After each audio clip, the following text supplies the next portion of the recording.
We're on air. Good evening, everyone. Good evening. Thank you all for coming out to the Caroline County Transportation Committee meeting. We'll call a meeting to order. First on the agenda is approval of the minutes. Can I get a motion to postpone the minutes for the approval of the minutes of April and May's minutes, and we move them into the June meeting? So moved. I'll take it. Second, okay. Probably moved and second that we move the April and May meeting minutes for approval to the June meeting. All those in favor, please state by saying aye. Aye. Any opposed? Ayes have it. Okay. Now we'll move into the staff updates. Mr. Hughes, if you don't mind grabbing that. Thank you, Mr. Chair. So just a few updates for tonight. The first is just want to let everybody know that the Safer Streets grant that Becky informed us about last meeting will be on the May 13th board agenda. And just to clarify for those who might be wondering, the board did move their May meeting, the first meeting in May, to Monday the 13th. So it's not a typo. The meeting is indeed Monday the 13th. So that will be on their agenda to hopefully authorize participation and application for that grant. Update on the secondary 6-year plan, which will go to public hearing on May 28th. And we actually have a draft of plan. Rich sent it over today, and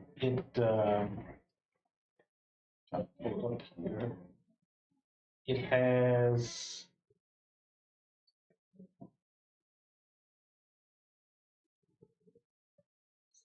it's essentially the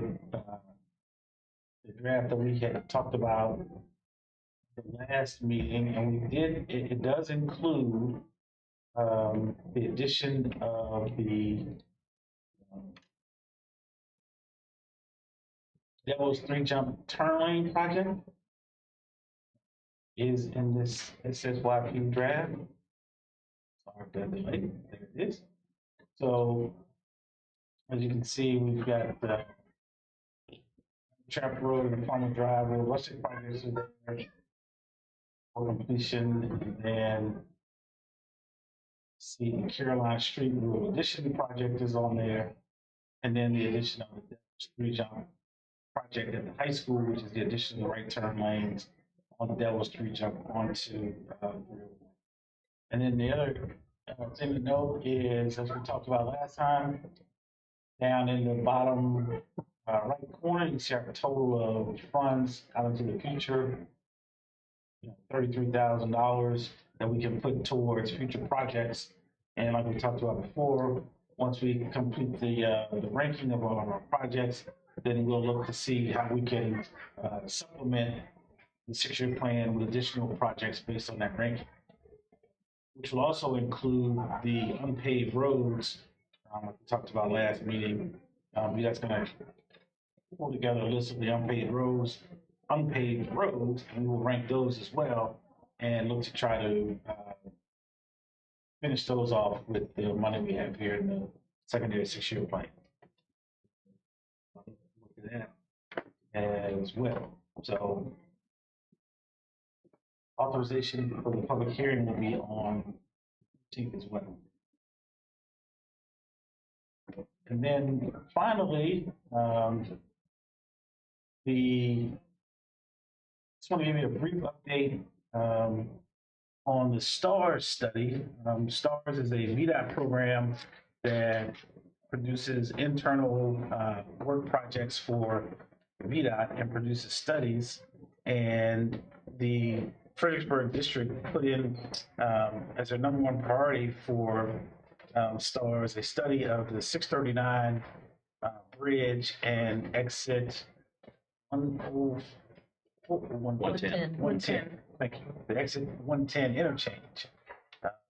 And so, as we talked about from the very beginning of this committee, that is probably, if not our #1 priority, certainly our #1 big priority in the county, but this study will be the foundation for us to go out and look for other funding opportunities. So the goal is that the STAR study will produce smart scale ready applications that could come out of that. But the other benefit of having the study done is that we could also look for other funding sources, be it revenue sharing, raise grants, any other federal programs that are out there. The first step to doing this is to have a study that says this is something that is important to the county. And so that's going to happen, and really excited about that. So, keep our fingers crossed, and as we move forward, get the study done, and we'll have a basis for asking for money. So to complete that. So I have a visitor. All right. So those were my updates for tonight. So any questions on any of this? No? Let's get it started, man. We need that like yesterday. I would agree.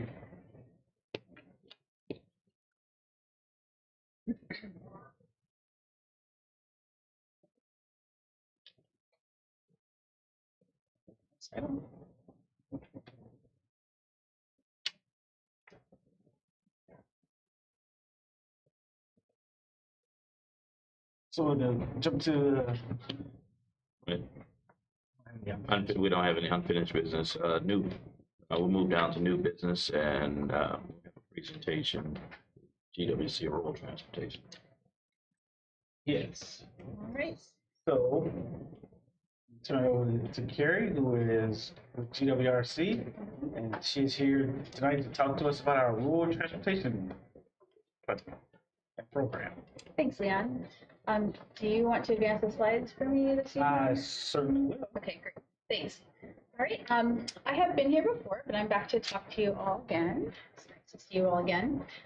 To talk to you about our rural work program. This is the primary way that we assist King George and Caroline counties each year with their planning. Next slide. So we develop this work program each year together with the locality planners and elected representatives from each of the two counties. This allows us to provide local and regional transportation planning assistance for both of the counties. It helps us develop small area plans, feasibility studies. We provide local comp plan assistance and also help develop the smart scale projects. We also primarily develop and maintain the rural long-range transportation plan that serves the two counties. This program uses federal FPR funds. That's an 80-20 match, 80% federal funds and 20% from the Planning District Commission. So we get $58,000 from VDOT and then $14,500 from the PDC. That number, by the way, and you'll hear this a lot, has not changed in something like 30 years. So it's become a real problem for everyone. Next slide. So as you can see, this is our budget. The top part there is program administration, program activities, and then the total makes the 72.5. And that gets used up pretty quickly. The 2.3, the Caroline and King George transportation studies, that's the amount we get for the special things we do, like the small area plans, the comp plan assistance, the help with smart scale development. Next slide. All right, so what we have produced in the last several years for you guys, the rural work program plans that we produced. These are live links, so what I'm going to do after this is make sure that Leon can send all of these slides out to you guys so that you can use those links to click directly on them. But I did bring copies if you want to look at some of these plans now. So I'll just hand them out while I talk about them. So this. I'll just put in here. This is the comprehensive plan chapter. This is the Bowling Green small area plan. You guys can pass them around. This is the bike ped plan for Ladysmith. And this is the rural long-range transportation plan. You guys want to thumb through that. All right, so these are some of the plans that we produced in the past for you guys. Next slide. So the Bowling Green small area plan, we produced that back in 2020. We reviewed prior studies and town priorities in light of the existing and projected future conditions, and conducted an analysis of safety, bike ped needs, and traffic issues for Bowling Green, and made some recommendations to improve safety and connectivity in the town. This plan contributed features to one of the highest scoring smart scale projects in the state in round 4. So we found that a very successful plan, and they were very happy with it. The next slide is the Ladysmith Bike and Pedestrian Plan. We did that in 2021 with the Humboldt County planning staff. And this plan was to try and help the county do their comp plan goal of developing Ladysmith as a walkable village center. We did this by mapping the residential and commercial density, the activity centers, demonstrating the distances and showing that there were potential routes of connectivity between where people lived and where they could go shopping, to try and help develop it into a place and not just somewhere people drove through on Route 1. We recommended improvements for safety, connectivity, and to try and help them develop a sense of village character. Next slide. So this is the resulting map for that. It's a little hard to see on the screen, but again, we'll send it out to you guys. Next slide. Then another thing that we have done was help work on the transportation element of the Caroline County Comprehensive Plan. This provides a current picture of existing transportation conditions in the community, in the county, lists the planning goals and objectives, identifies the problems and potential future impacts, and maps and lists the county's stated needs for interstate, arterial, and local road improvements, and highlights specific intersections and roadways, and maps priority roadway improvements that are integral for safety or economic development. And this plan incorporates recommendations from DWRC plans, VDOT studies, and our own staff analysis to remedy transportation problems wherever feasible. And these are 2 maps from that plan, bike pedestrian needs and highway needs. Next slide. And finally, the 2050 Rural Long Range Plan, which we update every 5 years, but it has a 30-year planning horizon. That one is for both counties. We do demographics analysis, future projections, we cover land use and zoning, safety statistics. There is also, in the most recent update, a pretty comprehensive freight and economic data section with origin and destination flows for trucks to and from the 2 counties. One of my coworkers worked very hard on that. And we do county identified transportation needs for funding application support, the secondary 6-year program, and FDR funding. So this is an important document because identifying these needs in a document like this supports the needs as projects for programs such as Smart Scale, Transportation Alternatives, and others, and it codifies them in an overall regional vision. Next slide. So those are the types of plans that we produce with this program. In addition to those, we also coordinate with VDOT to assist and participate in project pipeline STARS studies like Leon was just talking about, and other studies. And we also serve as a stakeholder, or we give assistance as needed. We also help with the Smart Scale process, and we provide support and guidance with local planning efforts, and we facilitate meetings with VDOT wherever it's appropriate. So that's the kind of things that we do with the Rural Work Program. Each year we have a planning task like the plans we were just talking about. For FY25, which starts July 1st of this coming year, we will focus on Smart Scale specifically, because as some of us have seen in round 6, preparing for Smart Scale is becoming much more complex. Candidate projects have to meet very high standards. They're listed here, they're kind of technical. But everything's very detailed. There's cost estimates to deal with. Well, it's very technical, but so it requires a lot more help from a lot more folks to get a very strong Smart Scale application together. So we're going to focus on that this coming year. At the same time that this is happening, VDOT and local resources to prepare for this important funding source are very limited, and they're becoming more limited. We've been warned of that. Next slide.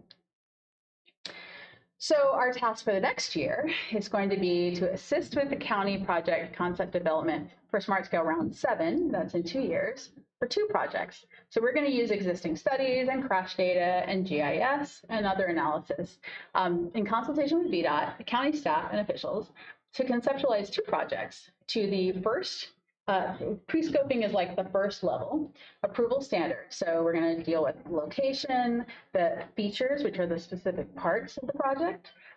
B-Trans, that's the state transportation planning needs justification. So we have to prove to the state that the project is actually necessary. So there's a specific way to do that. Logical termini, so we have to prove that the project makes sense as far as like in space, like it goes from here to here, and that makes sense. PCES worksheet level, that's like a low-level cost estimate. So we're going to provide those things for the project, and that's the deliverables. And so that's what we're going to be working on this next fiscal year.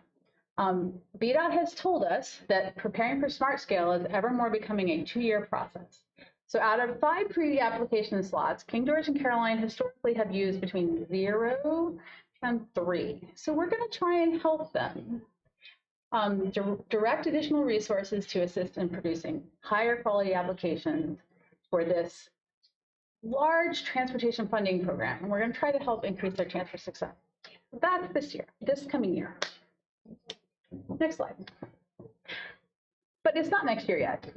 We're still in FY24. So for this year, what we're working on right now is a small area plan for Carmel Church, which is one of the village centers for Caroline. It's kind of a complex area. It's got residential and it's got freight and it's got commercial all in one spot trying to compete with each other. So this plan is going to take a look at all of that, the existing conditions, the future development that's planned, and we're going to use GIS and data analysis to try and figure out how to deal with road safety, pedestrian safety, freight movement through the area and its needs, and even look at the commuter rail station that's coming in the future and its feasibility and the potential ridership. This beautiful map was made by our intern, and it is showing the service area population within 5 minutes, 10 minutes, 15 minutes, and 20 minutes of the proposed rail station. So the projected date for completion of this small area plan is June. So stay tuned. Next slide. Any questions or comments? You can write to me. I have questions. Can we go kind of go backwards? Because I think I have like one question on like a couple of slides. Sure, go backwards. Okay. You got the control there. So on this map in the graphic, the 22,119, is that the total That is population? the total.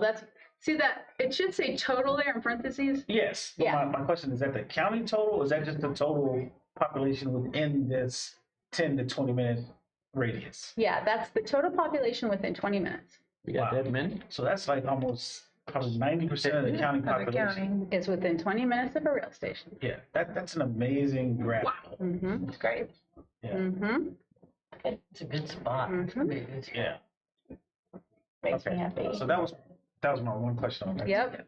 What? Welcome to my Okay, district. but would it just be It'll make other people happy. BRS or the what rail station? Would it be like The district going crazy. the one you have like at in Fredericksburg, or the one you have like just the commuter rail that's in like by the fire station off like So- Mills Benchmark area? So that is not for me to decide. That is for Caroline to decide.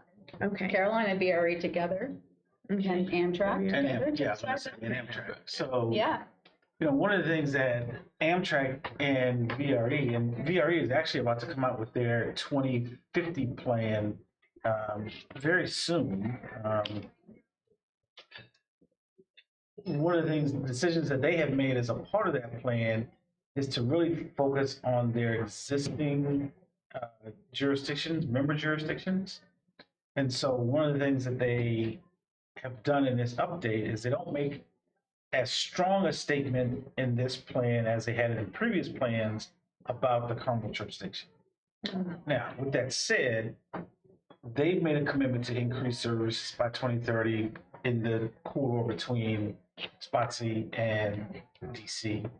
Amtrak as well has made a commitment to increase their service by I think 80% by 2030 in that same corridor. And so, you know, the Carmel Church Station is still in the state's long range plan. And so, meeting a couple months ago with deputy secretaries of transportation, and one of the things I mentioned to them was that there's been a lot of focus here recently in the recent past months about federal funding for high-speed rail, and I wanted to remind them that there's a lot of focus on the corridor between Spotsy and DC, and then the corridor between Richmond and North Carolina. And I wanted to remind them that, hey, you've got this corridor between Richmond and Fredericksburg that also has population and has a rail station that's been in a plan now for more than 10 years as a potential spot. And so what's interesting is it takes a long time for things to develop. The Carmel Church Station plan was rezoned many years ago. And just now, as we come to the planning horizon of our current county comp plan, we're starting to see a lot of activity in that area and on that property specifically. So, the thought and realization of a train station or train stop there, is coming more into focus and something that might be reality, in the, I say, distant future, 10 to 20 years. But when you think about it, that's really not a long time at all. So one of the things that we're doing as a part of the Rock 1 corridor study is to help facilitate that is we have a commuter parking lot at the intersection of Jericho Road and Route 207 and Route 1. And I've asked the consultant to look at either moving that commuter lot down to the Carmel Church Station project or adding a second commuter lot. And in our last call with them, I think they were leaning toward more adding a second lot there. So, with that happening, I would hope that if other development doesn't occur before that happens, that would kind of be the spur to get development to happen at possibly the train station. Similar to what happened in Spotsylvania with the VRE station there in Spotsylvania. So the station came great. Both would be phenomenal. Yeah. Spotsylvania has a VRE. They do have a VRE, but they do not have Amtrak. Right. They only have a VRE. Only VRE, yes. And VRE, within that 2030 timeframe, they're looking at running trains in both directions.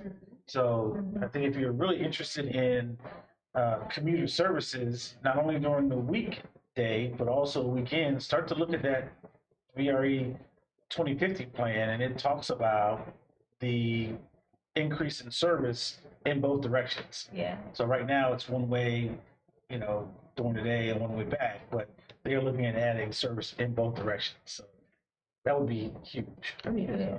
Really huge. Yeah. And the other thing is that, at some point in the future, maybe there's a delay and our station comes along and maybe we can advocate for Amtrak to have a stop here in Carolina. Yeah. So, that would really be amazing to be able to have that service available. yes, it would. Sure would.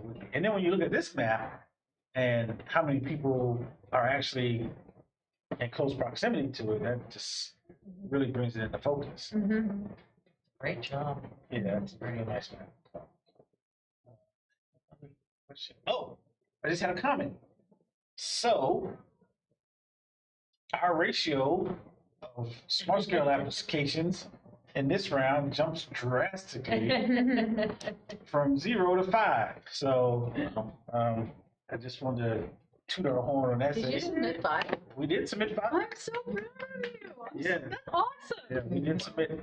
So in the pre-application, we have 5 applications in our pre-application for smart scale. So hopefully, They're really solid. yeah, Our CTV member is gonna be so happy.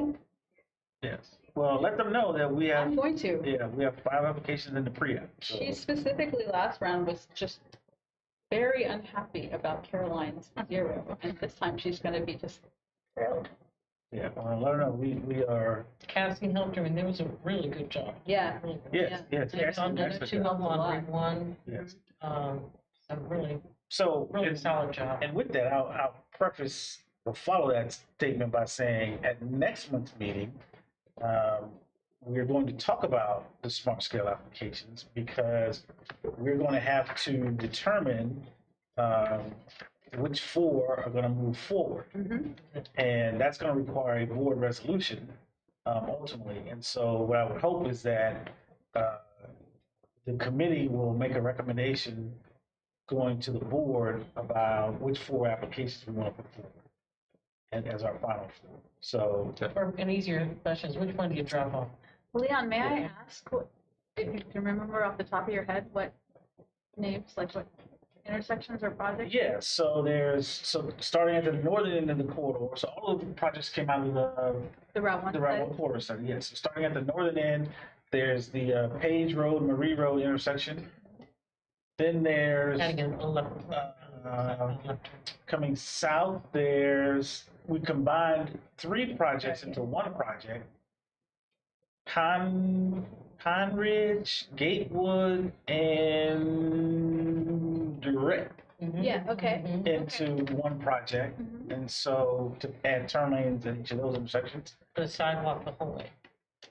Yes, yes. Okay. Yep. On the, So as a result of your plan, we added the pedestrian accommodations as a part of those smart scale Great. applications.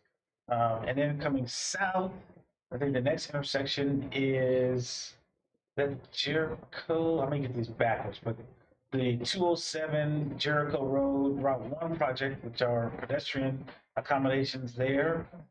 Also pedestrian accommodations going all the way up to the Flying J, there where the truck stop is on the east side of 95. and on the other side. Yep, on both sides of 207. And then going south, there's the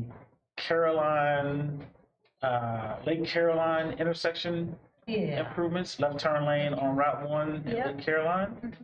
And did I miss one? Is that even maybe a group T or just a left turn lane? I think it's just a left turn. Okay. Yep, it's a left turn lane. Yeah. So yeah, Yeah, I those think you are, got them all. That's great. Yeah. That's really great. yeah. So we'll see. Hopefully- Excited. I hope it does well. And the good news is, so far, I only had minor comments from the portal. You know, how they provide comments, and so I only had to, go in and respond to a comment. So Cassie has been wonderful, and I said she's going to be here at our next meeting to talk about the smart scale process and getting that resolution from the board to go into the process. So I hope the committee will make an endorsement and have the board do the resolution and move that forward. So And the May Read page, US1 is the SS4A, yes, Caroline 2. yes, And you might want to provide that memo to Cassie that I Okay. provided you. yes, What we did is look at when the pipeline study was done, they noticed a lot of crashes at that intersection. But what we were able to do was look at the crashes and so from that sort of high level view, they said, okay, a lot of crashes here. So we'll improve safety by adding a northbound and southbound left turn lane. Well, what the Safe Streets grant study will do is, and what we've done in this case study that is in this memo, the type of crashes there are angle crashes. And they're really caused by people, the side streets, having a difficult time having a safe gap, judging that time when all 4 lanes are free for them to make a left, or particularly to cross, because a lot of people are trying to go into spots or trying to go across. And then it's a real serious sight distance problem northbound with that hill that the motorist trying to make that decision and whether they can have time to cross or make a left, when they come up, the northbound traffic comes up that hill, there's very little time for that decision to be made.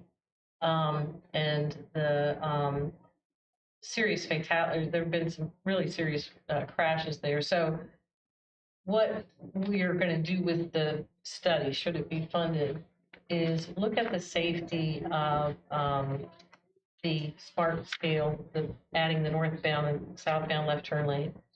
When you think about that, though, you're adding a whole nother lane where the motorist is now going to have to find that gap. Not only 2 through lanes in each direction, but now the left turn lane. So when you look at the safety aspect, I'm sure what they did when they looked at safety, there is a crash reduction factor for adding a left turn lane. When you look at the type of crashes there, though, what will really be the 3 things they will analyze is what's the safety impact of the northbound and southbound left turn lane by itself, unsignalized, and then the safety impact of traffic signal and turning lanes on all 4 approaches. And the other is a restricted U-turn R-cut design, but that hill coming up there is always going to be a problem. So what they'll be able to do is really analyze the whole geometry there, including the smart scale. But what I'd like VDOT to have, Leon, is just to see what we're planning, that might really elevate, and particularly the committee, seeing, because since we're going to drop one off, that analysis and that case study could really bolster the points of the safety analysis there. Right. They may even want to fold in what we're doing, as opposed to just, okay, here's a study to just put in the 2 left turn lanes and here's what it costs, and then work your points out. Actually will increase crashes if you really look at the type of crashes. So anyway, I would encourage you to just provide that information to them, because we were able to really look at the type of crashes, and newspaper article that's attached there with the state trooper that ran into the horse trailer. The crash data that VDOT has is fantastic. It clocks how fast that trooper was going when he came up that hill. He was 34 miles an hour over the 55-mile-an-hour speed limit. So when that horse trailer was making that left turn to go eastbound, they made a decision with clear sight, and the trooper coming up that hill was blind to them making the turn, and why he was going that fast is still a mystery. There was a really, really serious crash there. So the hill causes an issue there. So the case study is really valuable information for them to look at and augment the analysis that has been done. Yeah, well, I will definitely send that to Cassie as well. Send it to all the committee members as well. Yeah, it's eye opening. And what's really great is the VDOT crash data that's publicly available in the public domain. No other state in the United States of America has that valuable information. We were able to take those crashes, and what we did is we took the crashes from 2017 to 2021, because that's what the grant, federal grant people said, use those crashes between these years because that's what's available across the country. And when I've downloaded those crashes, I said, that crash was in 2017, and then I found the Freelance Start article. There's a picture of that state trooper vehicle. It was off its axles. I responded as the rescue and recovery effort with my horse trailer. The horse was coming to Woodpecker Farm. So I was able to actually go there and get the horse that survived and take it to the farm. We had to put the other horse down and then follow the tractor back with the horse's body. When I came on scene, there was a state trooper car off its axles. And when you see the physics of a crash, like how in the world did that end up over here and this end up over here and the truck over there? no one was killed. No one was killed. That's the amazing thing. So anyway, when I saw that that was part of that, I was like, wow. And to be able to come full circle and maybe bring a safety improvement to that intersection, it's really a moment for me anyway. So, No, it is. And, you know, Becky, one of the things that I just thought about when we were talking about that is I've been asked by a board member about the traffic study for Kalahari and how, you know, that project may add additional trips to that section of the corridor because it really is the corridor from Carmel Church all the way up to absolutely.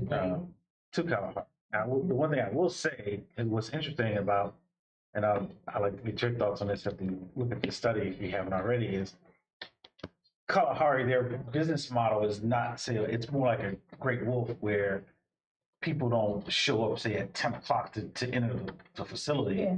It's kind of a rolling admission. So the traffic study was really telling when you spread out their number of vehicle trips over that 24-hour day, it doesn't seem like it's that big of an impact to the network. But it's still an impact because there are additional cars that are going to be coming in both directions. So Absolutely. I mean, that's just further evidence. And I'm sure Spotsylvania, as a part of their project, because you said Spotsylvania is doing a joint application, SSAR application with with our application to look at Arcadia and Route 1 at that kind of Y intersection there with the big old house or old tavern, whatever. Lean into the I have no idea. Yeah, exactly. So this is all part of the larger high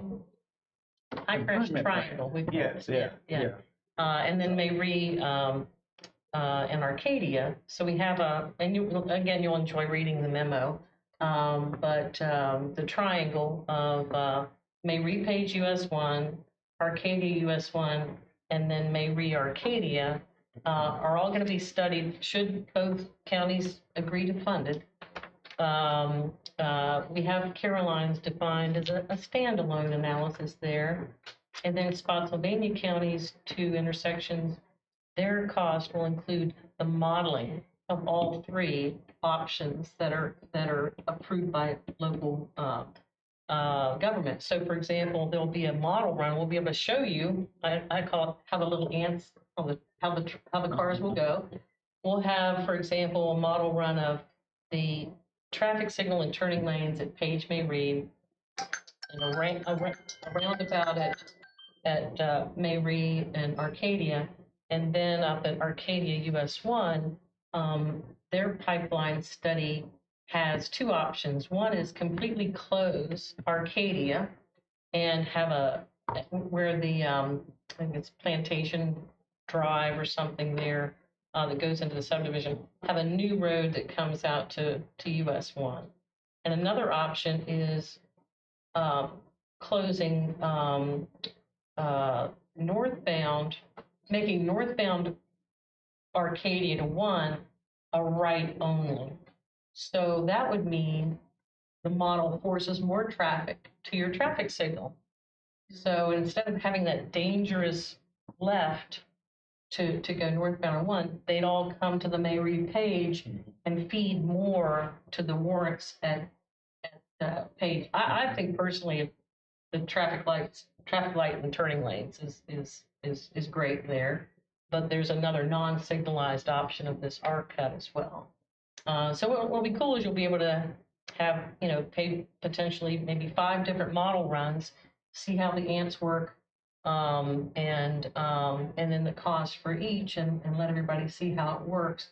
And then yours in Caroline is kind of the premier magnet, the safe magnet where people, that's how I'm going to go left, to make my left to go into Spotsylvania. That's how I'm going to be able to make that left. And with that light there and turning lanes, you're still going to have to cut down the hill.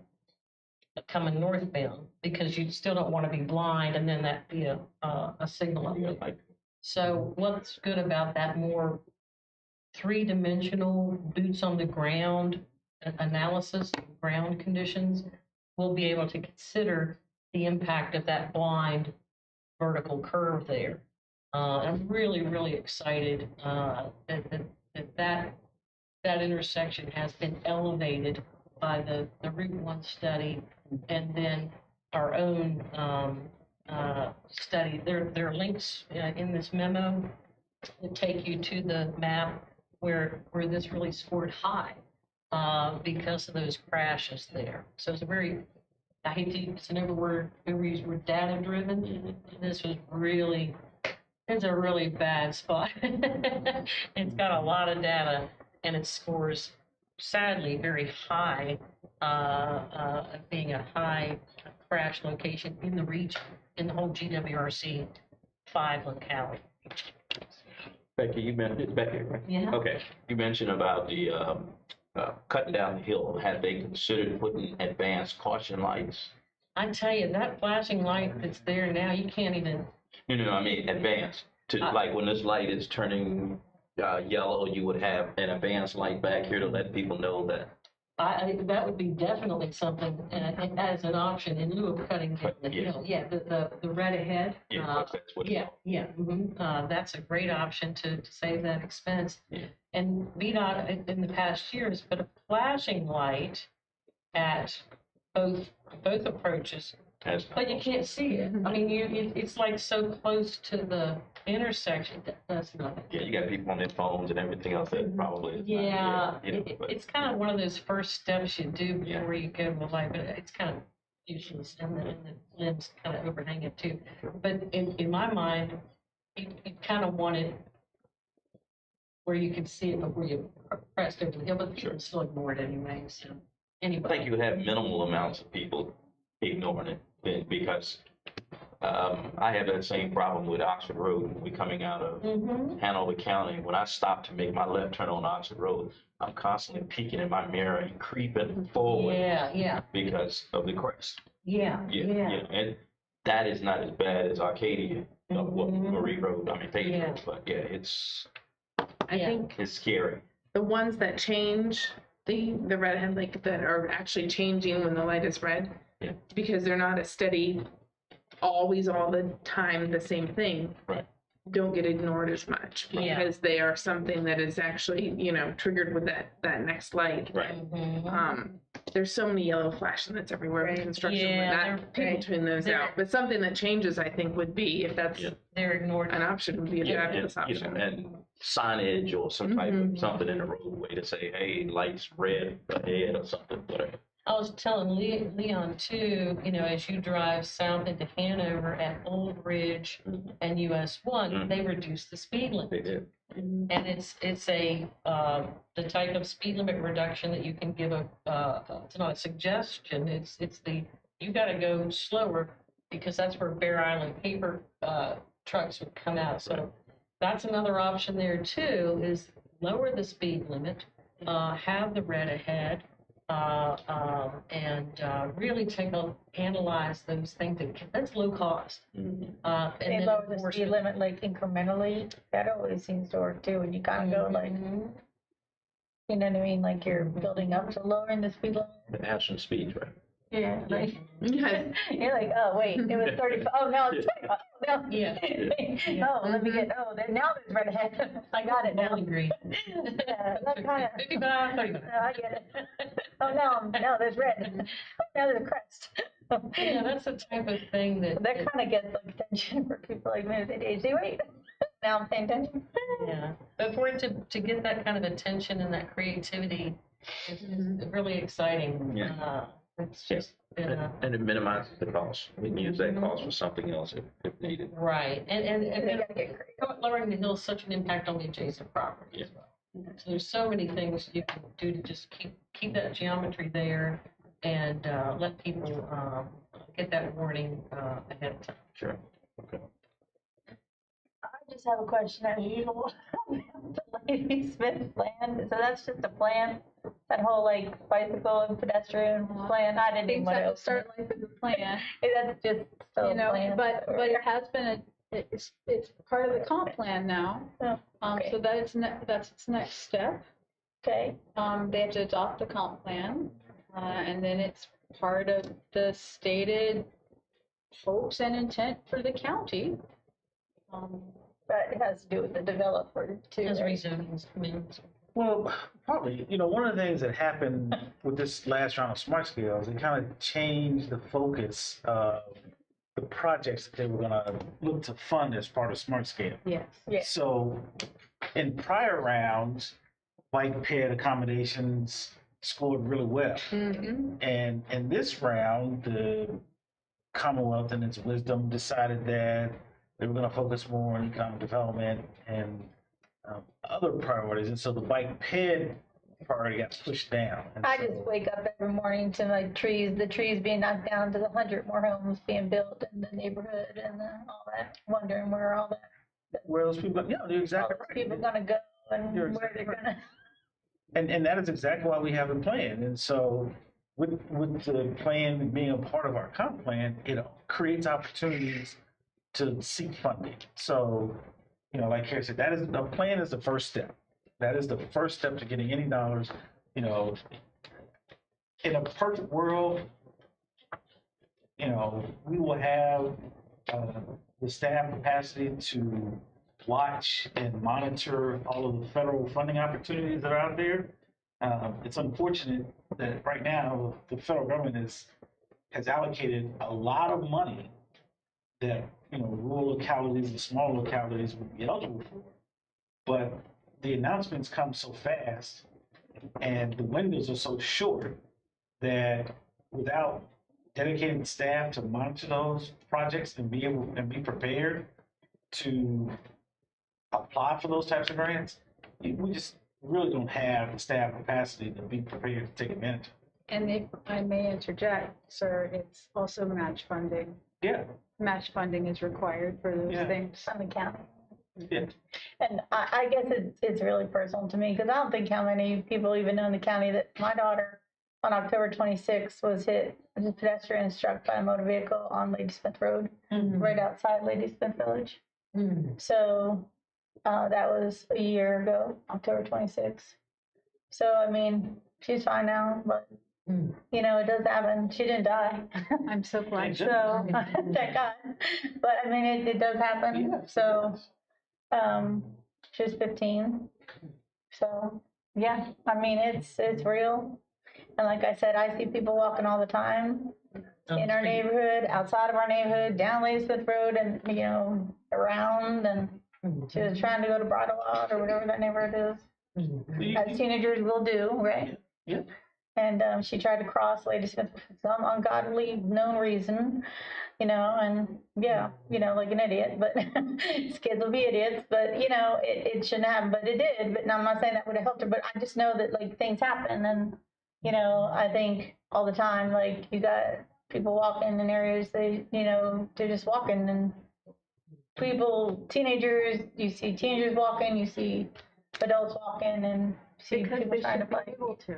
And the thing is, it was built as a walkable community. It's how it was designed. It's how it was sold to us. I'm not, and kind of just is what it is. So it's in the plan. As more people come to live there, they will want to be able to walk too. So it's going I mean, I don't to. let anybody walking around. So, and I didn't let her walk that day either. I mean, she got permission, but yeah. But, one of the things that I'm going to do is I'm going to reach out to Kyle and talk to him about pedestrian warning signs. Because that's one way to raise motorist awareness is just put those signs up that, hey, there may be people here walking. And when we do things like add sidewalks and add even timing boxes, which I don't think were a part of the Ladysmith Road Improvement Project, and we make those types of improvements that make motorists aware, hey, there may be a pedestrian here at some point. I think it creates that awareness throughout that entire section of the corridor because there is so much development there. Yeah, You there's know, people walking yeah. all around. Like I said, I see them walking. I see them going down. I see people walking around. Yeah. They shouldn't be walking like that. I walk there. The evidence is there. They walking. I think Kyle will have a lot to say. The one to really look at on pedestrian warning is Tidewater Trail and Glentis Way. I think they are now at their 4th attempt to mitigate that that pedestrian issue. That was my area that I worked in for quite a while in Spotsy, and it was almost on a weekly basis that there was a pedestrian struck. And I know that there was something put in and it wasn't enough, and then something else put in and it wasn't enough, and now it is a lit crosswalk with pre-warning devices. Like it's I think as much as they possibly could put on Tidewater Trail, but it was multiple steps of okay, well, no, that still wasn't enough, and that still wasn't enough. So that's one to really look at, like, you know, And that's in our areas. Heavily populated areas. Mhm. that's right at So that you have an area with a lot of people The shopping center there. Yeah. with younger children and Mhm. across the street is where your shopping Yeah. center is. Right. In Spotsylvania, in their Safe Streets supplemental grant application, they identified, and that this is one of the corridors, 44 miles of high crash segments where it's going to be studied. Tidewater Trail, when I did the presentation and showed the road departure crashes, other crashes, and total crashes, that was the highest total crashes in their segment. So Lori Hayes is very passionate about that. And the next level up is a signal that will actually stop traffic. Right now, it's this little flashing Yeah. thing off to the side that, you know, is easy. People are like, what's that? It's improved significantly since there was nothing. Yeah. But I know that when VDOT studies, putting something that's going to stop traffic with the way Tidewater flows is another issue in itself.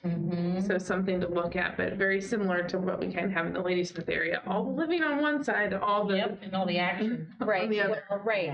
What you're talking about a hawk signal, and it's like an overhead.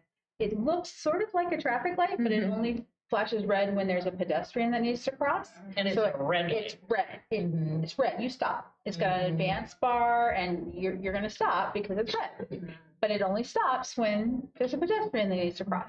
And that's actually what I've recommended for Route 1 crossings in Ladysmith too, because it's Route 1. They're not going to stop unless it's red overhead. Exactly. Yeah. So those flashing Very jobs on the good. side are good for a 2-lane road. I know UVA, you know, where you have right by the student center there, but you only got one lane, so you see it, and it's but there it's so far away, and the motorist, Cassie Lord from VDOT said that they stopped and almost got rear-ended because the person behind them was like, "What are you stopping for?" Are pedestrian bridges not a thing out here? They are. They're well, they're They're probably very pricey. They're difficult. They're difficult. They're pricey. The engineering. yeah, And a lot of times grade, people will people underneath Yeah. yeah. People will live underneath them. people will ignore them. Yeah, they'll walk across anyway instead of going up the steps. And Because the over. grade is, you have to start way back here to get the grade You right. do, yeah. So people just ignore them. I guess my parents are on the outskirts of Minneapolis, and and they have them all over the place, and it's amazing. You can get to almost anywhere, Well, and it's wonderful. Builds an indoor tunnel system. Yeah. Amazing. Well, they're on the outside of the city, but it's still so nice to go there and be like, yeah, you know, their 14, 15-year-old can walk to the grocery store because it's all in very pedestrian safe areas. And it doesn't impede the traffic at all. But they may also be culturally used to those around there where they utilize them more. So you raised the point that I want to make about this, and I think it's going to be incumbent upon this committee. And um, I know our VDOT folks aren't here, but they'll see this if they watch the video. I think this is where, as a county and as a committee, we're going to have to express our desires very strongly to VDOT about pedestrian accommodations on Route 1. Because Route 1 is the emergency relief for 95, VDOT is very protective of anything that will impede, from their perspective, impede the flow of traffic along Route 1. Now, that doesn't mean that we should not advocate for what we want, because oftentimes, the VDOT priorities aren't necessarily the county's priority. And that's where, as a county, we have to be very strong and really advocate for what we want as a community. If that means lowering the speed limit, if that means not putting in Jersey barriers and walls down Route 1 to prevent pedestrian accommodations, and trying to force people to intersections that we know they're not going to walk the extra 400 feet to get to a signalized intersection. And I'm speaking this from experience, because in Spotsylvania, I had this very conversation at the VA hospital.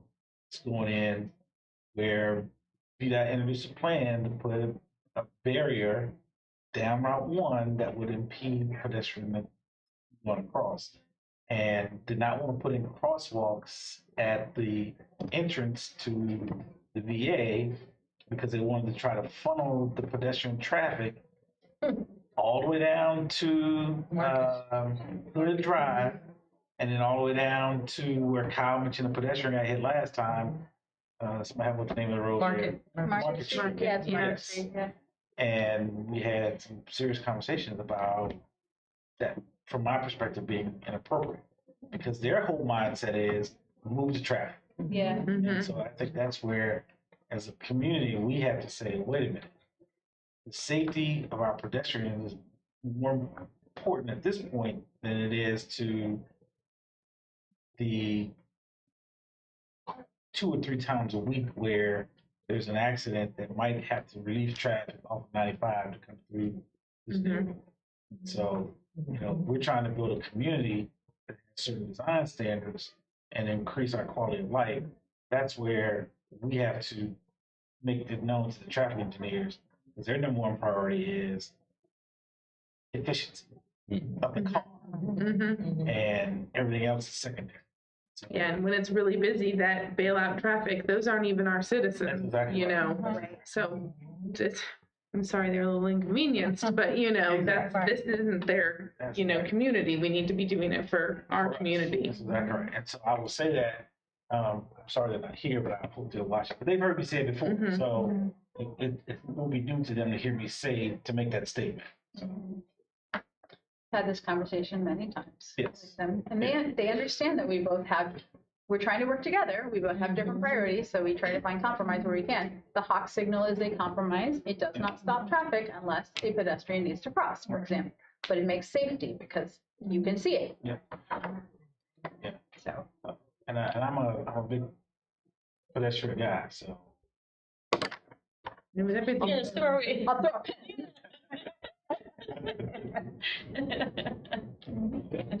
Anyway, so then one final statement I'll make, and I'll reference out. I just want to remind the committee members that I gave you all a copy of this section of the plan, I think at our first or second meeting. So, Yeah. I encourage you Somebody did a really fine job on it. to dig into it, especially as we start to look for future projects to go into the 6-year plan. This document has some good recommendations in it, so Did a really nice they can job. come right out of there and get on our 6-year plan. So, I always get to see your work and they walk down a hard copy and, yeah. now where's that writing? Oh, right here. Read it. Look here, right here by the tractor supply. So I'm a glass half full kind of guy, and I'm hoping that there are going to be some things happening in the county that are going to produce some revenue, and that the county can, shift some priorities in terms of dollars towards transportation. I made a budget request in this year's budget for set aside amount of funds to start funding our transportation endeavors. So it's not a lot of money, but it's a start. And I think if we, in each budget cycle, if we can get a little bit added, we'll have enough money when there's a match that's necessary. Like the match for this Savers grant, $8,000.